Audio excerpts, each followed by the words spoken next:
In this video, we're going to look at iteration. Iteration is a really clever way to find the roots of an equation which might be too hard for you to solve using any kind of algebraic technique.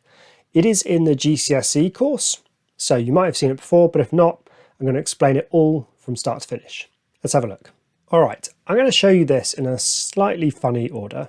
I'm basically going to show you the process first, and once I've shown you the process, I'm going to show you why it works and talk through what the process was again.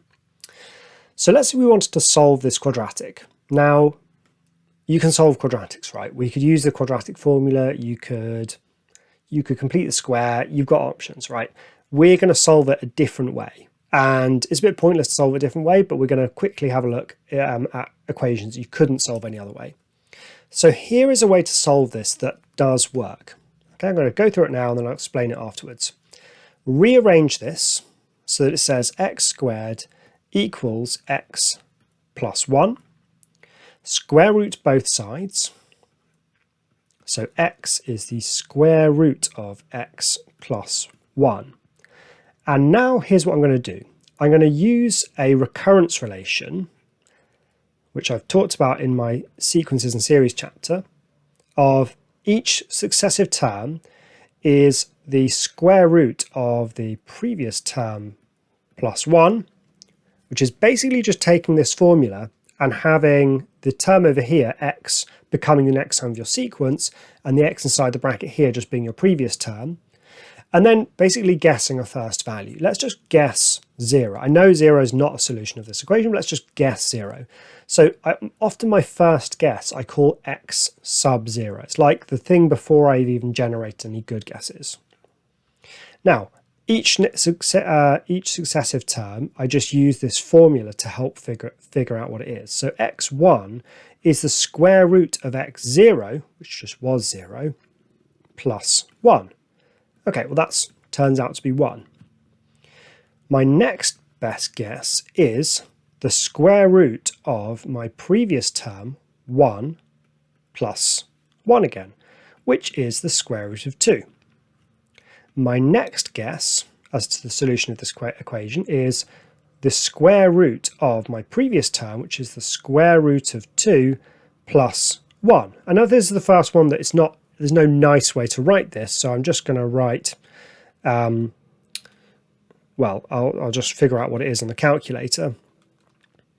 So it's 1.5538. And my next guess as to a good solution is the square root of my previous answer, 1.5538 plus 1. And I get 1.591. And I basically just keep on going with this. And I'm going to show you on the calculator how I key it in. And what you're going to see is this basically does just drift towards a solution and we get more and more accurate. Check this out. Okay, so we can do this really quickly on the calculator as follows. My first guess was 0, so I just type in 0 and press equals. And then I set up a little formula like this. I'm taking the square root of my previous answer plus 1. Press equals, and I get 1. Press equals again, and you get your next guess, root 2. Press equals again, and we get the next one. Press equals again, and you get my next guess, which was the 1.5981. And if you keep pressing equals, it just drifts to an answer and stops changing in the end.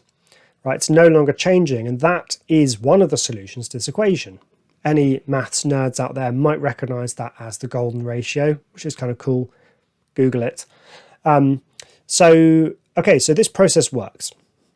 Let's see why it works.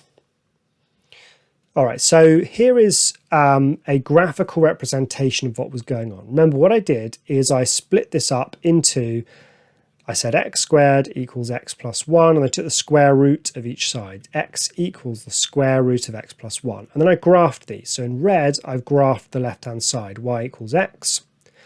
And then in blue, I've graphed the right-hand side, the square root of x plus 1. And the answer, which I found on the previous page of roughly 1.61, is where they cross. Now, here's why this works. I took a first guess of 0. So I've called that x0 down here. And then I put that into the formula. Now, putting 0 into the formula means subbing it into the equation square root x plus 1, which means basically going up. It's hard to see, I've put a dotted line there, going up to the blue line. And whatever my y value was, 1 in this case is my next guess. Now, I want that to be the next number I sub into the formula, because remember, I then subbed 1 into the formula again. So I want that y value, 1, to be my new x value. So one clever way to do that is just bounce over to the line y equals x, because on the line y equals x, we can just convert a y value to an x value because they're the same everywhere on this line. So that's my new guess. My new guess, which I've called x1 down here, is, well, 1 in this case. And now I'm going to sub that into the equation again, which means putting it into the blue line. So I go up to the blue line, and this y value here is my next guess. I want that to be my, well, rather it's my next best estimate. I want it to be the next thing I sub in, so I convert it into an x value by bouncing over to the red line. And that is my next best guess at the solution. That, I think, was root 2 from memory. And I just keep this going. I sub root 2 into the formula, which means going up to the blue line, and I just walk my way in, like zigzagging my way into the solution. Now, unsurprisingly, these are called staircase diagrams because it looks like a sort of staircase and it just kind of walks up into the solution. Okay, and when you saw that my answer wasn't really changing on the calculator, it kind of was, but only, you know, beyond 10 decimal places because it's just changing so much. So that's why this process works. It doesn't always look like that.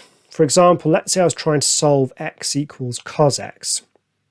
So I'm not actually going to work through this one, but suppose I took a first guess of 0.4, for example. So there's my first guess, x0. Well, what do? Well, I go up to the function, and that y value is my next best guess. So I want to sub that into the formula again. So I bounce over to the line y equals x, and then sub this into the function. And by the way, that would be my next best guess, x1. So I put that into my curve, and then my next guess I found by going over to the blue line, going up to the curve. And look, this one spirals in, which is kind of cool. And when they do this, they're called cobweb diagrams. Okay, so this is an example of a cobweb diagram. Point is, it doesn't really matter what the picture looked like. It's cool to know it, but the nice idea is that when you're trying to solve these kind of equations, very often, if you can rearrange it into the form x equals something, you can then just form a little iteration. Let me just show you this on the calculator just to see what's actually happening with the numbers. Okay, so with this one I had 0.4 as my first guess, and x was cos of x, so I just did cos of my previous answer. So after 0.4, my next guess, best guess, was 0.92, and then I got 0.605, and then this, and then look, you can see it bouncing up and down, that's just it cobwebbing in until I get to an answer. Okay, and here's finally settling there. One warning, you have to be a little bit careful where you begin these. For example, it doesn't matter what the equations are here. Let's say that I wanted to find this root here. Okay, you can see it's 2, but imagine you didn't know. And let's say your first guess was this. Well, if we sub this value into the curve, we get that. And if I want to convert that into a new x value, I get further away. And in fact, if I put that in again, I get even further away. And this one is just going to explode, going all the way up to infinity and nowhere near my actual solution. So there are cases where it doesn't work, and we'll talk about those soon. All right, so I hope you found that interesting, seeing how iteration works. In the next video, we're going to look at a bunch of different problems and see it in action. So see you there.